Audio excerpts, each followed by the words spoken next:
कैलाश राणा शिवचंद्र मौली, फणींद्र माथा मुकुटे झलाली, कारुण्य सिंधु भवदुख हारी, तुझबिन शंभो भजकों तारी। राधे राधे मेरे प्यारे भाइयों बहनों माताओं पाबंधों, संस्कार की बातें चैनल में आपका स्वागत है। बंधुओं, आज मैं आपके लिए लेकर आई हूँ माघ मास महात्म की कथा का 23वां अध्याय। बंधुओं, जिसे सुनने मात्र से आपके घर में लक्ष्मी जी का स्थायी वास होगा। बंधुओं, माघ मास भगवान विष्णु को अति प्रिय है। यदि भगवान विष्णु प्रसन्न हैं, तो माँ लक्ष्मी स्वयं ही प्रसन्न हो जाती हैं। बंधुओं, यदि आप माघ मास में रोजाना माघ महात्म की कथा को सुनेंगे, तो माघ मास के अंदर ही आपकी हर मनोकामना पूरी होगी। बंधुओं, इस बात का विशेष ध्यान रखें कि हर कथा को पूर्ण विश्वास, सच्ची निष्ठा और एकाग्र मन से ही सुने और कथा को पूरी सुने, ताकि आपकी हर इच्छा पूरी हो सके। बंधुओं, यदि आपने हमारे चैनल को अब तक सब्सक्राइब नहीं किया, तो जरूर करें और बेल आइकन दबाना ना भूलें, ताकि आपको हमारी आने वाली सभी वीडियोस की जानकारी सबसे पहले हो सके।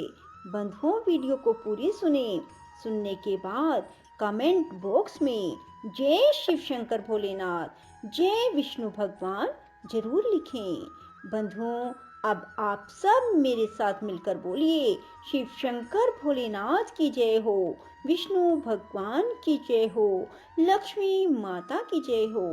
ओम श्री गणेशाय नमः। पथिक कहने लगा, हे प्रेत, तुमने सारस के वचन किस प्रकार और क्या सुने थे, सो कृपा करके मुझे बताइए।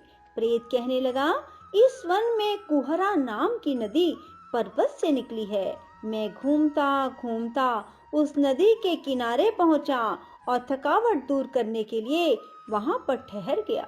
उसी समय लाल मुख और तीखे दांत वाला एक बड़ा बंदर वृक्ष से उतरकर जल्दी से वहां पर आया, और जहां एक सारस सोया हुआ था, उस चंचल बंदर ने कई एक पक्षियों को देखकर उस सोए हुए सारस को दृढ़ता से पैरों से पकड़ लिया, तो सब पक्षी उड़कर वहां से चले गए।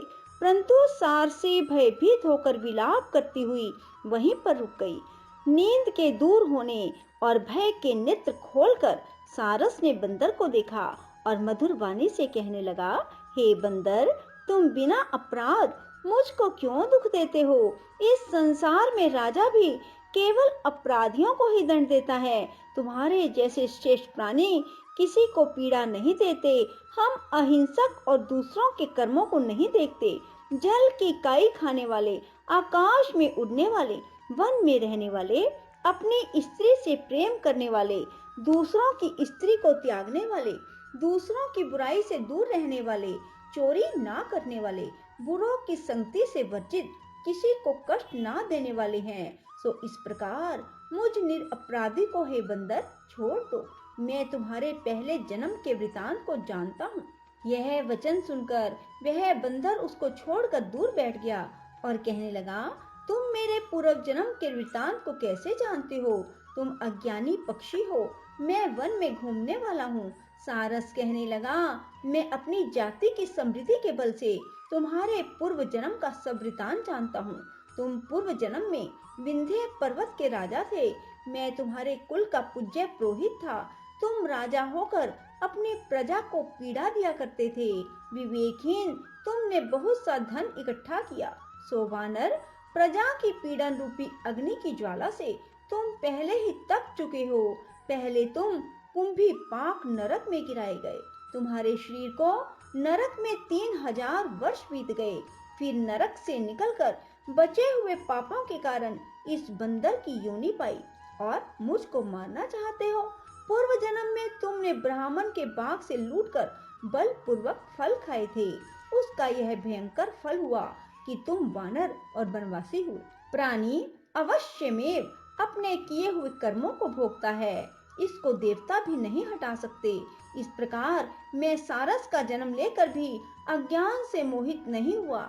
इतनी कथा कहकर वानर कहने लगा कि यदि ठीक ही जानते हो तो बताओ तुम पक्षी कैसे हुए। सारस कहने लगा, मेरी दुर्गति का कारण भी सुनो। तुमने नर्मदा नदी के किनारे पर सूर्य ग्रहण के समय बहुत से ब्राह्मणों के निमित्त 100 ढेर अन्न के दान किए थे। मैंने पुरोहिताई के मद से थोड़ा सा ब्राह्मणों को दिया और बाकी सब मैं आप हर ले गया। इन ब्राह्मणों के द्रव्य का अपहरण करने के पाप से मैं पहले काल सूत्र नरक में और फिर रक्त करदूम नरक में, जहाँ पर बड़े बड़े कीड़े थे, रक्त पीप से भरा हुआ नाभि तक नीचे स्थित और ऊपर पैर किए हुए, पीप चाटता हुआ दुर्गंध वाले नरक में कीड़ों आदि से काटा जाकर 3000 वर्ष तक यातना को भोगता रहा। मैं नरक के दुख का वर्णन नहीं कर सकता। फिर नरक की यातना से मुक्त होकर यह सारस का जन्म पाया, क्योंकि पूर्व जन्म में अपनी बहन के घर से कांसे का बर्तन चुराया था। इसको मैंने एक जुआरी को दिया, इसी से मैं सारस योनि में आया। यह मेरी स्त्री पिछले जन्म में ब्राह्मणी थी, इसने भी कांसे की चोरी की थी, इसी से यह मेरी स्त्री और सारसी हुई। यह सब मैंने तुमसे कर्मफल कहा। अब भविष्य की बात सुनो। अब मैं, तुम और यह मेरी स्त्री भी हंस होंगे और काम रूप देश में सुख से निवास करेंगे। फिर इसके पश्चात गौर योनि में फिर जाकर दुर्लभ मनुष्य योनि को प्राप्त होंगे। इसमें मनुष्य पाप और पुण्य दोनों ही कर सकता है। इस प्रकार शिव की माया से यह सारा जगत मोह को प्राप्त होता है। न केवल हम ही, परंतु इस संसार के सभी जीव प्रवृत्ति मार्ग में फंसकर अच्छे और बुरे कर्म करते और उनका भोग भोगते हैं। इसलिए सब प्राणियों को धर्म का सेवन करना चाहिए। देवता, असुर, मनुष्य, व्याघ्र, कीड़े मकोड़े सभी से कंटक रूपी मार्ग नहीं छूटता। केवल वेदांत जानने वाले योगी ही इस मार्ग से बच सकते हैं। इस कारण बड़े बड़े महात्मा भी कर्म फल को टाल नहीं सकते। उपाय से और बुद्धि से कोई भी इसको नहीं बदल सकता। तुम पहले राजा थे, फिर नरक में गए, अब बंदर की योनि में वन में फिरते हो, फिर भी ऐसा ही जन्म होगा। ऐसा विचार कर आनंद पूर्वक और धैर्य धर कर विचरते हुए काल की प्रतीक्षा करो। तब वानर ने कहा, पहले जन्म में मैं तुम्हारी पूजा करता था, अब तुम मुझको प्रणाम करते हो। तुम जाति के स्मरण से मेरे पूर्व जन्म के वृतांत को जानते हो। आनंद पूर्वक रहो, तुम्हारा कल्याण हो। तुम्हारे वचनों को सुनकर मैं मोह रहित होकर वन में विचरूंगा। प्रेत कहने लगा, हे पथिक, मैंने नदी के तट पर बंदर और सारस का यह संवाद सुना, तब मुझको बोध हुआ और मोह तथा शोक का नाश हुआ। श्री कृष्ण गोविंद हरे मुरारी, हे नाथ नारायण वासुदेवा। राधे राधे। जय श्री कृष्णा। बंधुओं, यदि आपको हमारी वीडियो पसंद आए तो इसे लाइक करें और शेयर भी जरूर करें। धन्यवाद।